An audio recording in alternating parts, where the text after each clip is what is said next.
All right, yesterday we said a very amazing thing. We're learning here what's called the Dvar Malchut, the words of royalty, the words that the Lubavitcher Rebbe spoke in his speeches that he gave in 1991, 1992.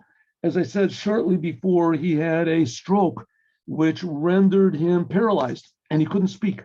So these are like the final directions for our generation until the Rebbe comes and redeems us. I mean, the fact is that every Jew is going to raise up from the dead. So coming from the dead is no big novelty. That's in fact the novelty is that people die. That wasn't supposed to be. People are supposed to live forever. If Adam hadn't eaten from the tree, and then the Jews were given another chance at Mount Sinai, if they hadn't worshipped the golden calf, then everyone would live forever. But that's not the way things go. So it says the Rebbe, and the Rebbe is the Moshiach of our generation, that we have to understand that we had world peace. World peace. We got a glimpse of it. It'll come back, it'll be again, but you just have to know that such a thing is possible, it's probable, it's necessary, and it's actual. It really was. When was it? In 1992, all the leaders of the world met in New York, in the United Nations, in the city that the previous Lubavitcher Rebbe set up to be his headquarters.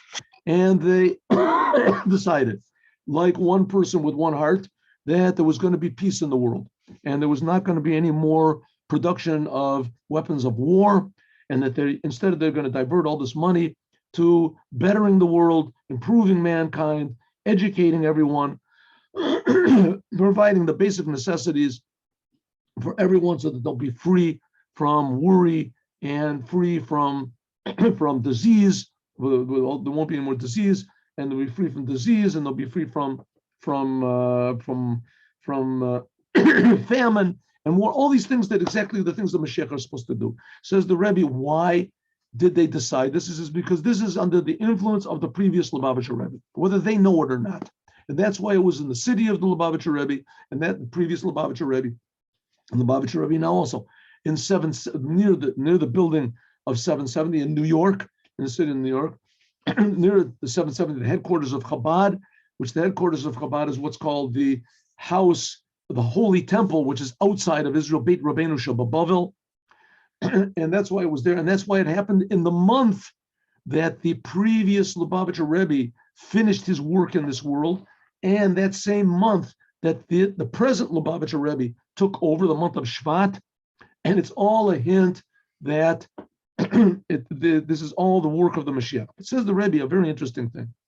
The fact of the matter is that these great leaders of the world, that they met together and decided on peace, they did it of their own volition. Their own intellect, their own human intelligence told them to do this. How can you say that's in the influence of the Lubavitcher Rebbe or of anybody else? They decided themselves. Said the Rebbe, that's exactly the point. The whole idea of the giving of the Torah was that when God gave the Torah, put into the world human intelligence that could comprehend God. And that's this whole Torah portion. That's why it happened. This meeting also happened in this Torah portion. What's this Torah portion? This Torah portion is mishpatim. Mishpatim are logical, reasonable, human laws that even the most primitive nations that never heard about the Torah, whatever, also would come to, right? Don't steal, don't kill, don't rape. And these are very logical laws. If somebody damages your things, he has to pay back, right? If you loan somebody the money, he has to pay you the money back. If a person lies, he has to pay a penalty. All these things are written in this week's Torah portion. These are logical things. Says the Rebbe, but they're not logical. These are godly. It just happened to be that God put his infinite wisdom into our logic, that we could understand it. Said the Rebbe, this is the beginning of God's infinite intelligence in affecting and influencing and directing human intelligence to be in tune with what God wants. And this is an example. The great leaders of the world, the reason that they came into their mind to do these things, this is the influence of Mashiach. This is the influence of the Torah. And the whole thing of the Mashiach is Torah. So therefore, says the Rebbe, now we can understand why all of these decisions that they made. And of course, now, again, we said this before. You can say, listen, okay, but the whole thing fell apart. I mean, we see what's going on in the world now, exactly the opposite. Instead of there no being diseases, they're developing new diseases. Instead of there being peace and war, everybody's afraid, right? Instead of there being the world peace, everybody's screaming war at each other. What's going on? So the Rebbe says, listen, that's not our business. The fact is, a door opened up, right? The door is still there. We just have to open up the door again. God will open it up. Like the temple. The temple was destroyed. It wasn't destroyed. It opened up a door. Now there's going to be a third temple. The Jewish people went out of Egypt. They messed it up afterwards. Don't worry about it. They went out. The thing of redemption is here. God opened up the door. Okay, now the door is maybe closed, but it doesn't mean it's not locked. It didn't go away, the door. Therefore, we see that when these leaders of the nations, they understood that they are going to stop like making war, like Isaiah says in the prophecy, that they will pound their swords into plows, what they call it, plowshares. And they did it on mishpatim. Why? Because this is understood in human intelligence, mishpatim. Namely, that human understanding obligated them that there should be justice and honesty in the world, and there should be no more war, and there shouldn't be any more destruction, God forbid, until they even decided that they're going to even destroy the possibility of war and transform these weapons of war into productive things. Nevertheless, in the course of all the generations, we see that there were so many wars between people, and it caused so much damage. This is exactly the opposite of what human understanding is. Therefore, we have to say that the Siba Mitis, that the true reason that in this last period now, suddenly there is a desire to make peace, and that the desire to make peace in the world, according to human understanding, which was not human understanding in all the generations before. I don't know if there's ever been in the history of the world, I'm not a historian, that there hasn't been any war anywhere. I don't know if there's ever been in the history of the world a time where there was world peace. No one had a war with anybody else. I don't know, you have to check up, ask the historians. A war somewhere in Africa, somewhere in Asia.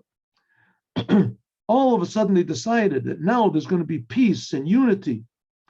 that like they all announced in this Erev Shabbat, they decided, according to their intellect, directed them and forced them. The intellect in the previous generations was not so. But it must be because we are coming to the time where the Torah said, and when Isaiah said, the whole entire Torah was given at Mount Sinai, even what Isaiah was going to say. It says that they will beat their swords into plowshares. It must be that we're coming close to the time that this is really going to be. According to this, we can say that this decision of all of the leaders of the Gentile nations, right before on Friday, right before we read Parshat Mishpatim, like this Friday, that we are now entering a period that we're going to at least try to beat all of our swords, weapons of war, into weapons of construction. This must be an outcome from the decision of the rabbis that Hine Mashiach Bo. And it came from the Psak Din of the previous Lubavitcher Rebbe that we've already finished all of our deeds. There were like 500 rabbis that they all got together and they made a proclamation. Rabbis from all different, the Lubavitcher Rebbe, he's the Mashiach. How could they make such a thing? Because Mashiach is it's a Torah legal idea. It's a like tefillin have a definition. There are measurements for tefillin. There are standards, there are criteria for tefillin. Shabbat has criteria, measurable criteria, when Shabbat comes in, when it goes out, what's permissible, what's forbidden, exactly. There's whole books of laws which are written about exactly what to do on Shabbat, exactly what to do to make a wedding, exactly how to make a circumcision, exactly. All the laws are very exact. Well, the same thing with Mashiach. Mashiach has exact criteria. The only one that writes down these criteria is Maimonides. Maimonides has a book which is the whole entire Torah. All of the laws of the Torah are written there. There are some laws that other people disagree with him, they have different opinions, but the laws that he writes about Mashiach, absolutely nobody ever disagreed with him. Nobody. Only in the last generations, a couple of people stood up, they tried to ignore it, but no one ever disagreed with the Rambam, and those who disagreed are certainly not anywhere near of his level of importance and what do you call it, and validity.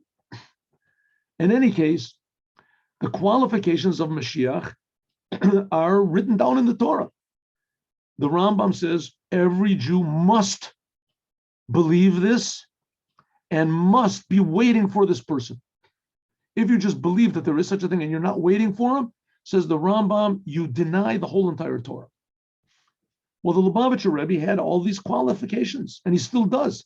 If Mashiach dies, it doesn't disqualify him, only if he's killed, according to the Maimonides, and nobody disagrees. And this is the person that everyone's supposed to be waiting for. So 500 rabbis, I think even more, they all signed a big proclamation saying that the Lubavitcher Rebbe, he is the Mashiach of the generation. He is the Mashiach. He has all the qualifications, and it's a legal thing. And here it is. That's it. Like tefillin are kosher. The Rebbe is kosher. Mashiach. Says the Rebbe that the fact that all these great leaders of the nations all decided to make peace is because these 500 rabbis, or however many there are, 500 rabbis signed this proclamation. The Pesach Din that the Rebbe never talked about himself. He always said that he was an extension of the previous Rebbe. That the law, that the previous Lubavitcher Rebbe, he is the leader of our generation, and that all of our work has been finished, and now we can accept the Mashiach. And also, all of the rabbis, Psak Mori, those who say laws in Israel, that the time of redemption has been. It has arrived. And now there is a king from the house of King David, the language of the Rambam. And this is a chazaka, we can be certain that this person is the Mashiach. And we can assume that this person is the Mashiach. That's what the Rambam says. There's the assumption, there's a person, if he tries to bring all the Jews back to Torah of mitzvahs, and he fights the battles of God and knows the whole Torah, and etc., then we can assume, b'chazaka, that this person is the Mashiach. And his goal is to bring the Holy Temple down from heaven, build the Holy Temple, and draw all the Jews to Israel. Then that's the job of the Mashiach. But until then, there's people, if they have certain qualifications, we can assume they're Mashiach. It says that the Rebbe has these qualifications, so we can assume that he's the Mashiach. until it'll finally get to the point of Hari Zeh Mashiach Bari, that he's certainly the Mashiach. That he'll bring the Holy Temple and draw the Jews to Israel. And all the Jews will return to the commandments. That's Mashiach. This is a law which comes from Mount Sinai. And this law has been drawn into the physical world.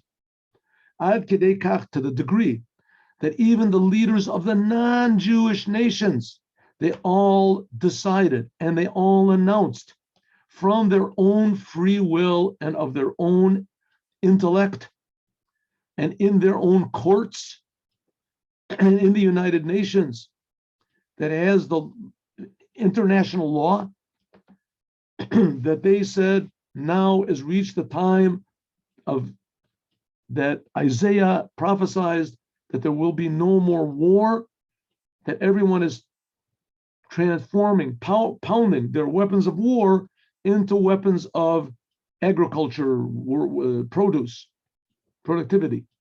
Yeshlomo, we can say that the connection, that the stressing, that the fact that we are, again, we can say that we can stress the connection, that this decision came from Mount Sinai, was revealed on Shabbat. Right? They announced they're going to make the meeting was on Friday, but they actually made this meeting where they decided it was on Shabbat. And on Shabbat, that was the day when the Torah was given. Shabbat Nasit Aliyah, the calling in Shabbat. That Shabbat also elevates everything from the previous week, including this announcement that they made that they're going to make peace. Well, Shabbat actually elevated it to the holiness of the day of Shabbat. It says we have to prepare before Shabbat, and what you prepared, you will eat on Shabbat. Like we said before, that Shabbat, it takes from the 3 days before it, and it adds holiness to the 3 days before it, and the holiness to the 3 days after. That on Shabbat, then we read in the Torah, in Parshat Mishpatim, like this Shabbat, this Torah portion of Mishpatim, all these logical laws that God gave. And we read it in the congregation, and we read it with blessings before and afterwards. That in this Torah portion of Mishpatim is stressed that also logical laws came from God, from Mount Sinai. That God has put his infinite wisdom into our finite minds.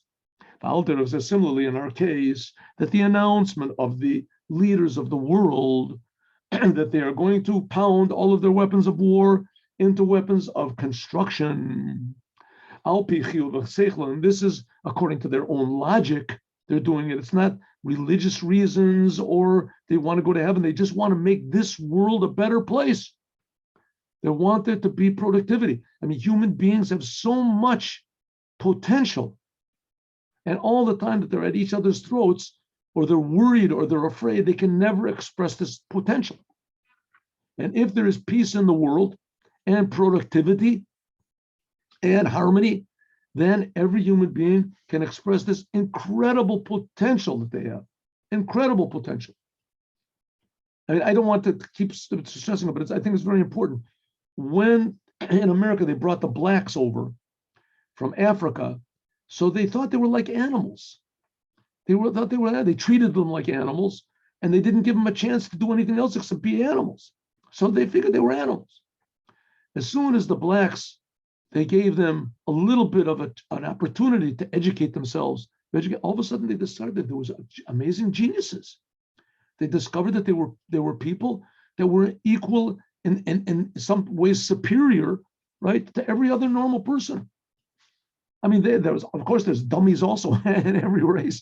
There's always going to be people. But the fact of the matter is to give everybody, even the biggest dummies, the people who have IQs of like 0, suddenly you find that these people all of a sudden they look at a situation. No, I can solve that situation, right? They figure out how to make water from air, how to make food from sand. Who knows what? The people with the biggest geniuses, they know how to make atom bombs and sophisticated. The destructive systems, whatever it is, and all these weird diseases that they're developing right now that they know how to develop in the laboratories. And the unsophisticated people, they have love and appreciation, and they care for each other, and they develop all of a sudden new things if you just give them the chance. That's what it means. If there's peace in the world and you believe in people, then people reveal new things that they didn't even know how to appreciate. The big geniuses didn't even know how to appreciate the concealed genius inside of people that they considered to be idiots. There's a story, I don't know if it's a joke, but I think it's a good story. That once someone was driving his car, and all of a sudden the whole car like tilted over. He heard the scraping sound. He came out and he saw that somebody removed the bolts from one of his tires, and the tire fell off. So now he's got a big problem. The car is falling down, but he doesn't have any bolts to put on this. It happened to be that this whole thing happened outside of a mental institution. All the crazy people in the mental institutions, they all came to the big iron fence, and they were looking through the things. They were all interested in seeing what's going on. One of the people from the insane people yelled out, "Take one bolt there's four bolts on each wheel, right? Take one bolt from each of the other wheels and remove it and use them for this wheel that they took the wheel. Then every wheel will have 3 bolts. The man said, wow, that's a genius idea. That's amazing. He jacked up his car, took a bolt from each one, put it on, and it worked. And he said, wow, that's an amazing thing. And the man from the mental institution said, listen, my friend, we're crazy, but we're not stupid. It could be the people that everybody thinks is crazy. It could be that they're the smartest people in the world. And especially we see now, if all of the whole result of all the genius has come from the world, that they know how to develop these weird diseases and viruses and weapons of destruction. So we see maybe people aren't so smart as we thought they are. So that's what the Rebbe says, that God at Mount Sinai put his infinite positive wisdom inside of our limited negative minds. And so it is that's what they decided, that this came from Parshas Mishpatim. This is an outcome from what it says in the Torah, that there's going to come Mashiach, and Mashiach is going to change the whole world for the better. He's even going to change people's intellect for the better, that people start thinking positively for a change. For at least once in 5,000 years, it start thinking positively. Yesh Lahosif, we can also add on, in relation to Mishpatim, and the time of exile, and the beginning, the end of the exile, the end of darkness, the end of confusion, the end of ignorance and hatred and negativity, and the beginning of the redemption, the beginning of true love, life, care, meaning. We can learn this from what it says in the Torah portion, that the Torah portion, Mishpatim, let's see where this goes up to. Okay, let's see how much we can get to. That the Torah portion, Mishpatim, it comes after Parshat Yitro. Parshat Yitro talked about the most amazing event in the history of mankind, that God revealed himself to a huge nation of 3 million people and spoke to them. God himself. Everyone knew the Torah came from God. After that comes this Torah portion about laws. What's the end of Torah of Yitro? It talks about the laws of the altar.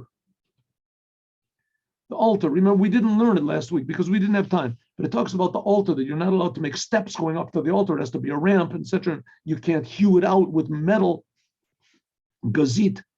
It's why is this law, the laws of mishpatim, of practical laws, this Torah portion of mishpatim, why is it connected to the altar?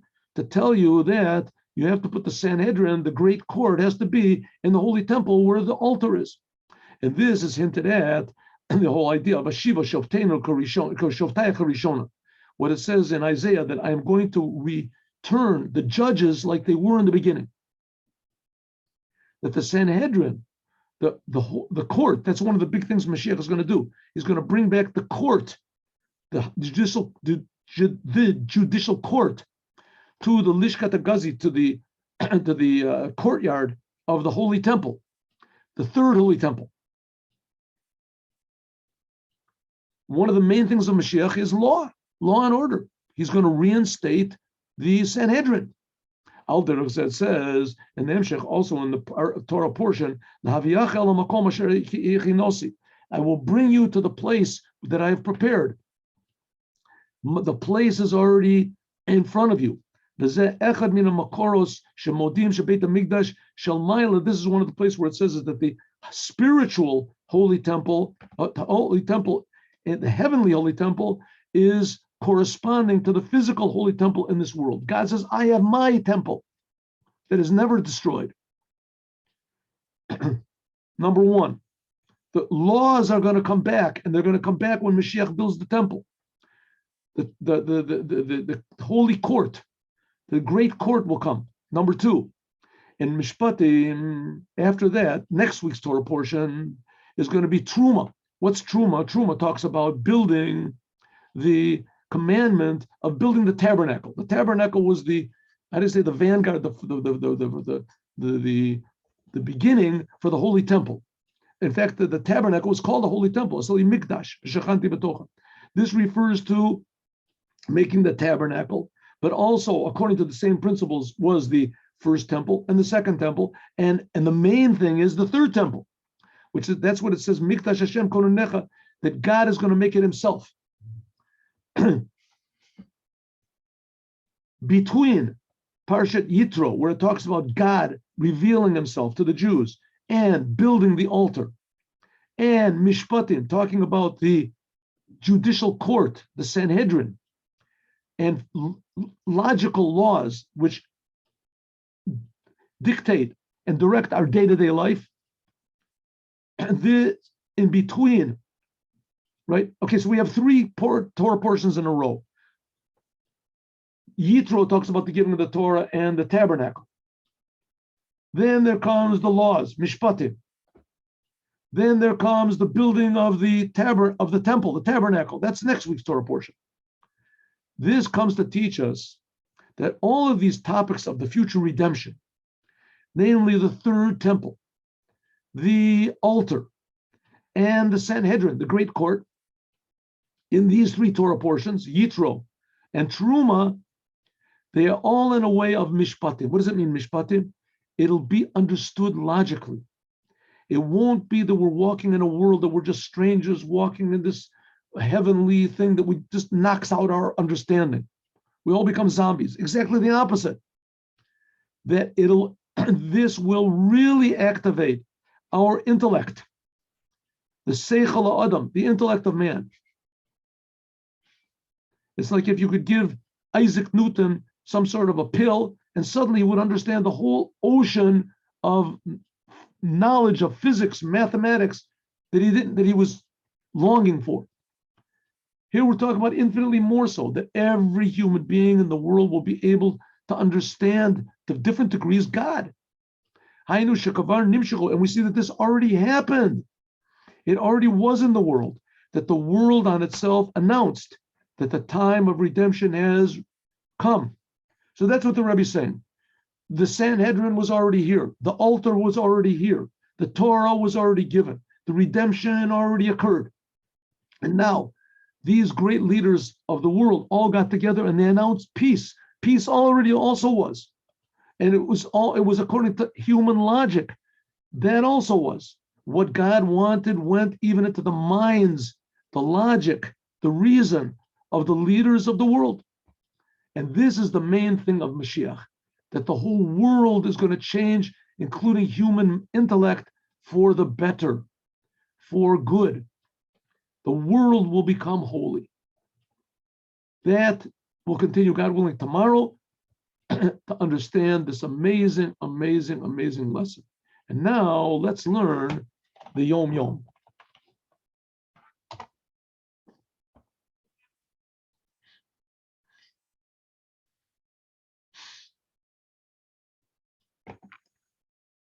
It says that in Mount Sinai, the people saw and they moved. It says just seeing godliness, this caused people to move. What does it mean? When a person feels God, he becomes alive, dynamic, vitality, healthy. Said that Tzemach Tzedek, the third Rebbe of Chabad, if you knew the power of the sentences of Psalms, Tehillim, Psalms, and their effect in the highest heavens, you would recite them constantly. You should know that the chapters of Psalms, of Tehillim, shatter all barriers. They ascend higher and higher, and nothing can stop them. They bow down and supplicate in front of the master of the universe, and they affect and accomplish results in this world with love and kindness. In other words, a sick person, say Psalms for him. If somebody is poor, someone's poor, say Psalms for that person. A person that has problems, a woman that can't give birth, a person that can't get married, right? Say Psalms, you'll see miracles. God willing, we'll all see big miracles with Mashiach. Now, have a good day. And with 3:00, we're learning Chumash with the explanations. Hope to see you all.